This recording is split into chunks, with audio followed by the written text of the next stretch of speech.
So I've really listened to you help people fine-tune. Sometimes people will say, I'm happy 95% of the time, and you'll be like, not even close. I feel like as I do this work, I get more and more in touch with what I actually feel. You know, I kind of can fool myself, and then I'll see what's happening, and I go, oh. Well, it's all right. Manifestations are wonderful. Yeah. Because there are two ways of knowing how you're doing with your gap. There are two ways of knowing how in sync you are with all that you've become and all that you want, or how out of sync you are. One is by the way you feel as it's happening, and the other is by what's turning to things, by what's manifesting. If unwanted things are manifesting, you've got your attention on those kinds of unwanted things.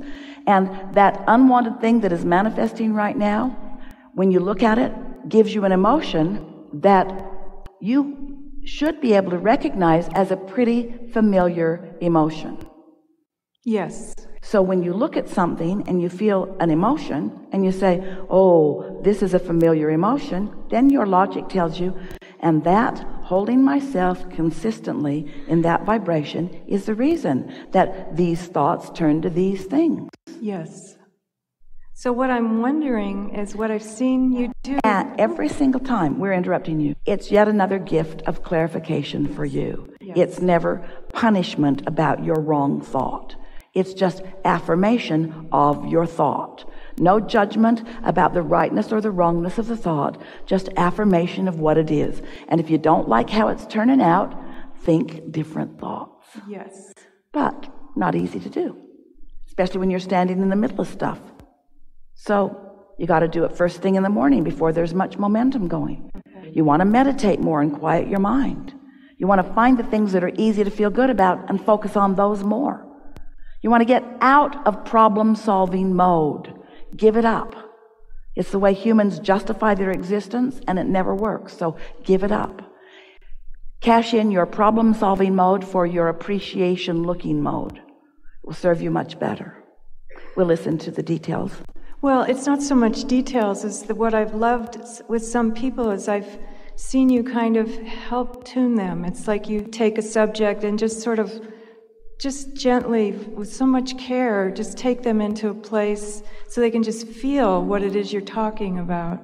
And I feel like I'm on a treasure hunt, and even the things that maybe are challenging, it's like, oh, okay, good. I see that I have some tuning to do, but I really love the way you do that with some people. Well, we're happy to do that, and we will do it with you if you want us to hear.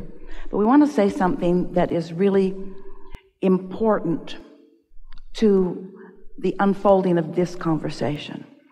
It's something that we're talking about a lot recently, and it is about the difference between a condition that evokes an emotional response and a less active vibration over which you have more control. In other words, there's more momentum in things as they begin to manifest. Okay. So in the idea of turning thoughts to things, if you start earlier in the process, there is less resistance, less satisfaction too, but less resistance. You see what we're getting at? I do, yes. So sometimes, all the time, people would say, well, if that were different, I would feel a lot better. If that person were different, then I would feel a lot better. And we don't question that. We know. We agree that if you were looking at something different, Esther has a friend that says, if that person were just different, he'd be perfect. And so we understand that the condition is something that gets your attention. And so what conditional love is, need to modify those conditions so that when I look at them, I have a knee-jerk response that feels good to me. Unconditional love is, never mind the condition, let's back up from the condition and find the essence of it that has less momentum, that's easier for me to find alignment. Yes. So, in the progress of vibration turning to thoughts, turning to rendezvous, turning to experiences, turning to things, in that process of evolution, in the evolution of becoming, over here where the emotion is, where the thoughts just start flowing and the emotion follows instantly. We want to call that an unconditioned, just for a little while, because there's no condition. It's just an idea, and it's just an emotion about an idea. And all of you, whether you're creating relationships or financial empires, most of it is done before the first brick is laid or before the first words are exchanged, because this vibrational reality is created and all of the power happens. And then when you start getting involved in it, that's when you start messing it up by giving your attention to the details that you don't like, you see. So if you could stay in the unconditional, more emotional, and we want to for a while call the emotional state the unconditional state. So then what you're asking of us is, Abraham, please present to me a sort of picture that I can focus on so that I can feel better.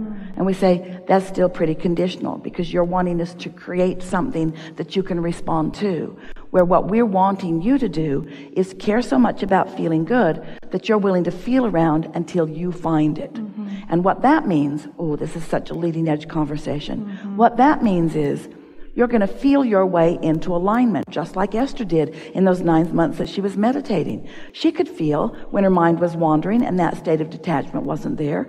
And she could feel when she'd quieted her mind and that state of detachment was more. She could feel when she was in greater harmony with something that felt good, and she could feel when it dissipated. You can always feel your alignment with what you want, but it takes a little listening and feeling and tuning before you're able to do that. And so this is really the more effective approach, because what we see with so many of you is that you are trying so hard to cause yourself to feel good that you have become more controlling of conditions that you can't control, and therefore feeling less good rather than more good. It requires letting go and trusting. And that requires understanding this 3-step process. You have already asked, it's already in the vortex, and it is already a reality. If you could just accept that, it is a done deal, it is ready for you. It's done. You ask, source answered, it's there, and the law of attraction has assembled all cooperative components. It's done, it's there, it's done, it's there, it's done, it's there. So you don't have to keep trying to create conditions that allow it. All you have to do is chill out. Get into a place where you're in the receptive mode, where the idea will occur to you. It might be an idea of going there or going here. It might be an idea, you know that feeling when you say, oh, I just got the best idea.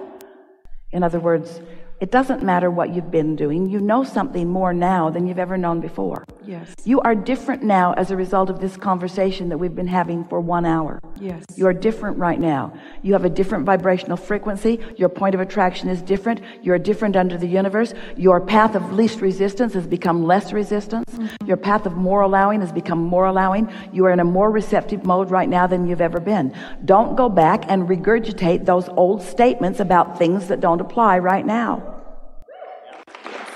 Yeah.